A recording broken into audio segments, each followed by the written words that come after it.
नमस्कार दोस्तों, स्वागत है आपका हमारे यूट्यूब चैनल रेलवे अड्डा के में।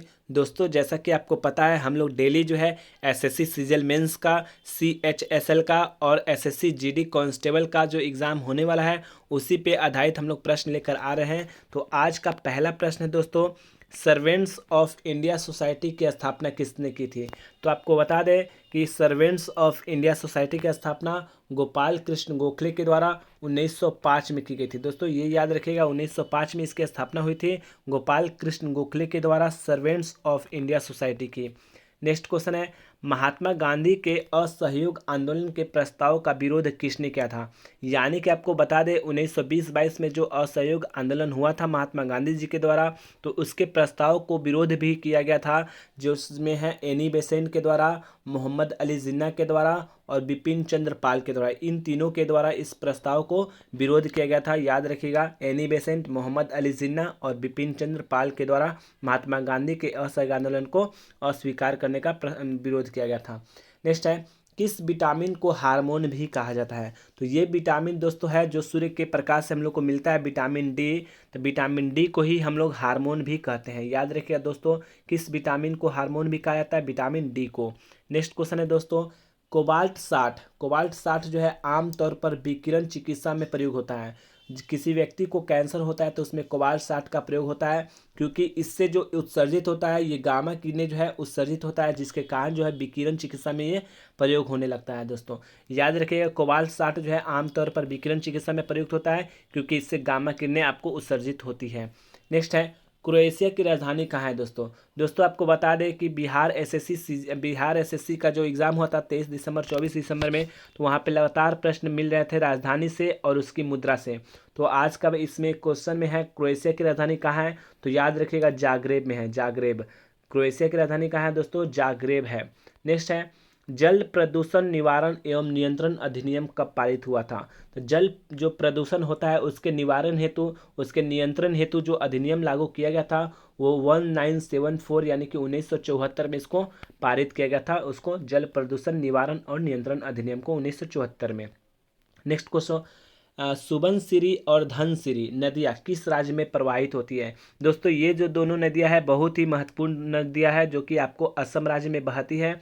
इसका नाम याद रखिएगा, सुबनसिरी और धनसिरी, ये जो असम राज्य की प्रवाहित नदी है। नेक्स्ट है, असम राज्य कितने राज्य और कितने देशों के साथ सीमा साझा करता है। तो आपको बता दें कि पूर्वोत्तर जो भारत है उसका सबसे बड़ा राज्य असम है, जो कि 7 राज्य के साथ और 2 देश के साथ यहाँ पे आपको सीमा समझौता करता है। या 7 राज्य और 2 देश सीमा समझौता असम राज्य। नेक्स्ट है, अरल सागर किन 2 देशों के बीच पर सीमा पर स्थित है। तो ये दोस्त आपको बताना है, अरल सागर है जो कि आपको उज्बेकिस्तान और कजाकिस्तान दोनों के देश की सीमा पर स्थित है अरल सागर, याद रखिएगा। नेक्स्ट है, सामान्य समान न्याय और निःशुल्क विधिक सहायता के लिए संविधान में कौन सा अनुच्छेद में उपबंध है। तो यानी कि समान न्याय यानी सभी को न्याय जो है बराबर मिलेगा, और निःशुल्क में आपको विधिक सहायता यानी कि आपको मिलेगा, ये अनुच्छेद 39 कम है। दोस्तों याद रखिएगा, 39 के ए में जो है इसका बात किया गया है, उपबंध बनाया गया है, 39 के क में याद रखना है।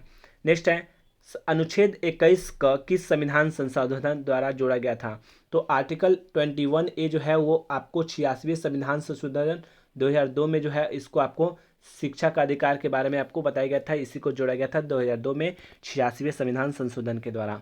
नेक्स्ट है, सीबीआई यानी केंद्रीय ब्यूरो ऑफ इन्वेस्टिगेशन है, उसकी स्थापना जो है कब हुई थी। तो आपको बता दें 1963 में स्थापना हुई थी सीबीआई की, केंद्रीय अन्वेषण ब्यूरो की स्थापना 1963 में हुई थी। नेक्स्ट है, केंद्रीय सतर्कता आयोग यानी सीबीसी, सर्वलाइजेशन है, सेंट्रल सर्वलाइजेशन जो है आपको है, उसकी स्थापना जो है 1964 में। दोनों क्वेश्चन आपको बता दिया गया है, केंद्रीय सतर्कता आयोग 1964 और सीबीआई जो है आपको केंद्रीय अन्वेषण ब्यूरो जो है आपको 1963। नेक्स्ट है, मांसपेशियों में दर्द के उपचार के लिए उपयोग किए जाने वाला विकिरण कौन सा है। यदि किसी व्यक्ति के मांसपेशी में दर्द है तो उसको उपचार में जो है तब विकिरण, उसका नाम है इंफ्रारेड यानी अवरक्त किरणें। याद रखिए दोस्तों, इसका नाम क्या है, अवरक्त किरणें, इंफ्रारेड के द्वारा इसका उपचार किया जाता है। नेक्स्ट है क्वेश्चन, कुषाण वंश के संस्थापक कौन थे। आपको बता दें कुषाण वंश के संस्थापक जो है कुजुल कडफिसेस हैं। और ये जो है आपको याद रखना है, बहुत ही वीवीआई क्वेश्चन है। कुषाण वंश के संस्थापक कुजुल कडफिसेस, इनके बेटा जो थे आपको उत्तराधिकारी जो थे भीम कडफिसेस थे, VIM भीम कडफिसेस। नेक्स्ट है बुद्ध चरित्र की रचना किसने की थी? तो बुद्ध चरित्र की रचना जो है अश्वघोष ने की थी। याद रखिए आप, बुद्ध चरित्र की रचना किसने की? अश्वघोष के द्वारा आपको बुद्ध चरित्र की रचना की गई थी। नेक्स्ट है बोरी और कूनो वन्यजीव अभयारण्य किस राज्य में है? आपको बता दें ये जो दोनों है आपको बहुत ही इंपॉर्टेंट क्वेश्चन है, क्योंकि ये वन्यजीव अभयारण्य से क्वेश्चन हमेशा पूछता रहता है एग्जाम में। तो बोरी और कूनो जो है आपको मध्य प्रदेश में है, टाइगर स्टेट इसको कहलाते हैं। तो यहाँ पे आपको यहाँ पे दोनों वन्यजीव अभयारण्य है। जल का अधिकतम घनत्व होता है कितना डिग्री सेल्सियस पे? नहीं, यहाँ पे आपको केल्विन ने पूछा है। अगर सेल्सियस में पूछता है दोस्तों तो 4 डिग्री सेल्सियस पे अधिकतम घनत्व होता है, लेकिन यहाँ पे आपको केल्विन में पूछा है तो ये आपको 277 हो जाएगा, क्योंकि 273 केल्विन जो होता है आपको 0 डिग्री सेल्सियस होता है, उसमें 4 जोड़ दीजिएगा तो 277 केल्विन हो जाएगा। जल का अधिकतम घनत्व 277 केल्विन या 4 डिग्री सेल्सियस।